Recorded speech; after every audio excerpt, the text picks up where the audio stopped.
পঞ্চমীর রাত 8টা মানে পুজো মোট ফুল অন।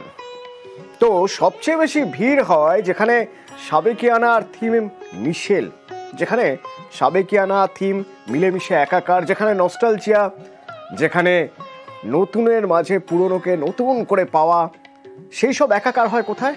পুরনো পুরনো মণ্ডপগুলো, যেগুলো বহুদিনের। যেমন এদিকে উত্তরে বাগবাজারের কথা বললে আমাকে দক্ষিণে বলতে হবে ম্যাডক্স স্কোয়ারের কথা, বলতে হবে একডালিয়া এভারগ্রিনের কথা। তো একডালিয়া এভারগ্রিন এই পঞ্চমী রাত 8টায় কেমন সেজে উঠেছে? একডালিয়া এভারগ্রিন থেকে সরাসরি আমার সঙ্গে সোমরাজ রয়েছেন। সোমরাজ, রাত 8টা, সবে সন্ধে হয়েছে ব্যাপার, কেমন লাগছে একডালিয়া এভারগ্রিন?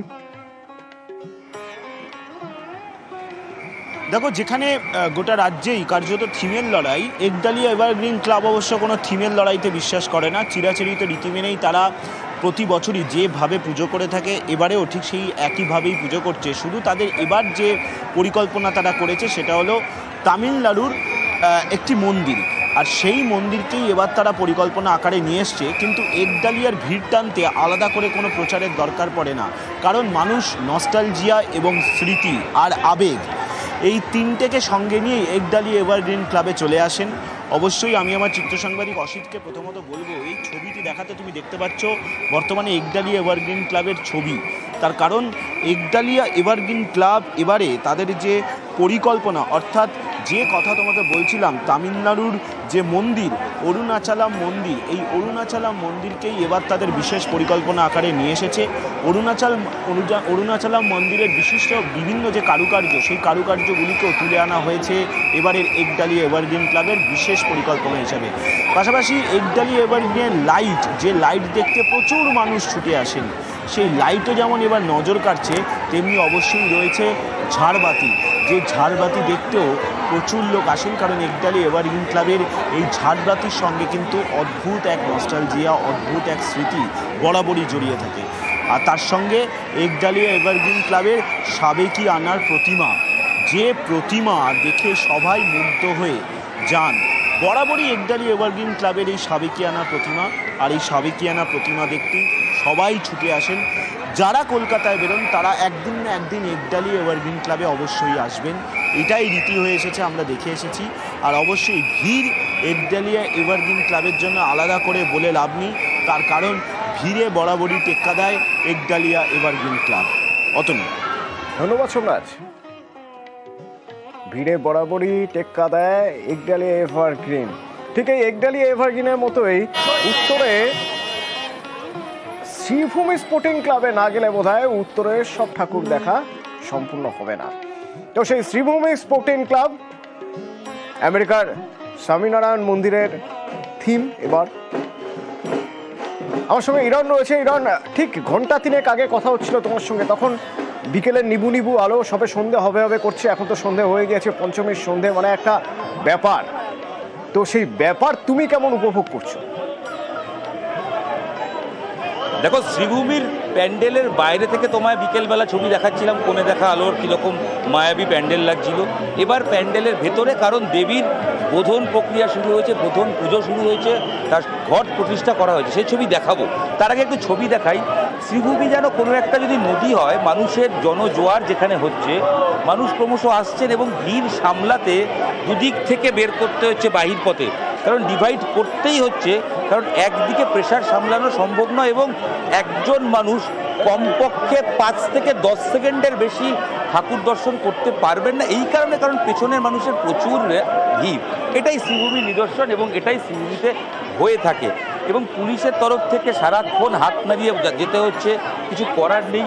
এই ভিড়ের মধ্যেও যারা আসছেন দেখতে, তাদের সঙ্গে একটু কথা বলে নেওয়ার চেষ্টা করবো এবং অবশ্যই যারা এই কোনো রকমে দেখতে পাচ্ছেন সেই ছবিটার দিকে আমরা যাব। তবে তার আগে আমি একটু বলবো আমার চিত্র সাংবাদিককে যে মায়ের যে ঘট প্রতিষ্ঠা হচ্ছে সেই ছবিটা একবার একটু দেখিয়ে নিতে, যদি আমরা একটু দেখিয়ে নিতে পারি যে বোধনের ঘট প্রতিষ্ঠা হয়ে গেছে এবং সেই ঘট এখানে প্রতিষ্ঠা হয়েছে। কিছুক্ষণের মধ্যেই দমকল মন্ত্রী এসে পৌঁছবেন, তারপরেই এখানে বাকি যে পুজোর আরও কাজ, সেই কাজগুলো রয়েছে, সেগুলো শুরু করা হবে। অথবা তুমি দেখতেই পাচ্ছ যে যা ভিড়, এই ভিড় সামলে যারা এসছেন তাদের সঙ্গে আমরা অবশ্যই কথা বলার চেষ্টা করছি এবং অবশ্যই করব। এবং এই যে যারা এসছেন, দিদি আপনি এই যে লাইভে আছি, আমরা একটু গল্পই করছি, এই ভিড় ওদিকে একটু ফাঁকায় ফাঁকায় দেখছেন, একটু লাকি বলুন নিজেকে মনে হচ্ছে? একদমই তাই, মানে একদমই লাকি মনে হচ্ছে যে ফাঁকায় ফাঁকায় দেখতে পাচ্ছি বলে। যেভাবে মানুষ দেখছেন তার থেকে তো বেটার। একদমই তাই। বছরের শ্রেষ্ঠ উৎসব শ্রীভূমি আপনার কাছে ঠিক কি? কারণ এই ভিড়েও আসতে ইচ্ছা করে কেন? আমি এসেছি বলতে পারেন কাটোয়া থেকে, আসতে ইচ্ছা করে প্রতিবারই, কারণ হচ্ছে এখানকার যে প্যান্ডেলটা হয় প্রতিবারই ইউনিক লাগে, তার জন্যই দূর থেকে আসা। ঐতিহ্য, মায়ের টান তো রয়েছে অবশ্যই, আর ঠাকুরটা তো বিশেষ করে ভালো লাগেই, তার জন্যই আরও আসা। ভালো লাগাগুলো কাজ করছে। আর তার সঙ্গে আমি একটু মণ্ডপে, যারা আসতে পারছেন না ভিড় ঠেলে, একটু মণ্ডপের ভেতরের ছবিটাও দেখাই, কারণ মা দুর্গার অপরূপ এই রূপ, যেখানে হিরে এবং প্ল্যাটিনামের গয়না ব্যবহার করা হয়েছে মাকে সাজিয়ে তোলার জন্য। আর তার সঙ্গে শ্রীভূমির ঝাড়ও রয়েছে, ঝাড়েরও একটা মাধুর্য রয়েছে, একটা আকর্ষণ রয়েছে, সব মিলিয়ে এখন রাত 8টা, আরো কিছুটা সময় গেলে হয়তো ভিড় আরো অনেকটা বাড়বে। আবার সে ছবি আমরা দেখব। শ্রীভূমি স্পোর্টিং ক্লাব উত্তরে যেমন, দক্ষিণে তেমন, একডালিয়া, এভারগ্রিন এবং শহর কলকাতার পাশাপাশি জেলার কিছু বড় পুজো দেখব বিরতির পর।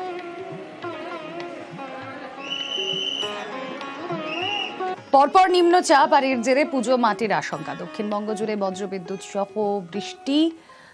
পুজোর শেষ লগ্নে আবার ভারী বৃষ্টির সতর্কতা রয়েছে। ষষ্ঠী এবং সপ্তমীতে উপকূল পশ্চিমাঞ্চল সহ 7 জেলায় দুর্ভোগ। নবমীতে কলকাতায় ভারী বৃষ্টি।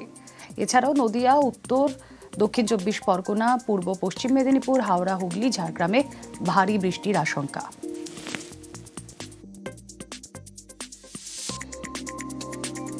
যে নিম্নচাপটা তৈরি হয়েছিল বর্তমানে সেটা একটা গভীর নিম্নচাপ হিসেবে অবস্থান করছে দক্ষিণ উড়িষ্যার কাছে। শক্তি আগামী 24 ঘন্টায় কিছুটা কমবে। দক্ষিণবঙ্গে 27 থেকে 28 তারিখের মধ্যে হালকা থেকে মাঝারি ধরনের বৃষ্টিপাতের সম্ভাবনা থাকছে প্রধানত। 29 থেকে 30 তারিখ দক্ষিণবঙ্গের জেলাগুলিতে বৃষ্টিপাত আরও অনেকটাই কমে যাবে, প্রধানত বিক্ষিপ্তভাবে হালকা বৃষ্টির সম্ভাবনা থাকবে। 1 তারিখ থেকে আবার সামান্য একটু বাড়ার সম্ভাবনা রয়েছে, মেনলি হালকা থেকে মাঝারি ধরনের বৃষ্টিপাতের সম্ভাবনা থাকবে 1 তারিখে। 2 তারিখে গিয়ে বৃষ্টিপাতের পরিমাণ আরও বাড়ার সম্ভাবনা রয়েছে। দক্ষিণবঙ্গের জেলাগুলিতে 2 থেকে 3 তারিখের মধ্যে কোথাও কোথাও ভারী বৃষ্টির সম্ভাবনা রয়েছে। 2 তারিখে বিশেষ করে দক্ষিণবঙ্গের দক্ষিণের জেলাগুলো যেমন কলকাতা, হাওড়া, হুগলি, এই জেলাগুলো 2-1 জায়গায় ভারী বৃষ্টির সম্ভাবনা রয়েছে। 3 তারিখে ভারী বৃষ্টির সম্ভাবনা থাকছে মেনলি দক্ষিণবঙ্গের পশ্চিম এবং উত্তরের কিছু জেলায়। উত্তরবঙ্গের জন্য আগামী 3-4 দিন প্রধানত বিক্ষিপ্তভাবে হালকা থেকে মাঝারি ধরনের বৃষ্টিপাতের সম্ভাবনা থাকছে। 2-1 জায়গায় বজ্রবিদ্যুতের সতর্কতা থাকছে মেনলি 27 থেকে 28-এর মধ্যে। নমস্কার, নিউজ 18 বাংলা সব দর্শকদের জন্য দুর্গাপূজার অনেক শুভেচ্ছা। পুজোর 5 দিন খুব ভালো কাটুক, সবাই সুস্থ থাকুন, আনন্দে থাকুন, খুব মজা করুন, এনজয় করুন, সেলিব্রেট করুন এবং বছরের প্রত্যেকটা দিন এই 5টা দিনের মধ্যে খুব স্পেশাল।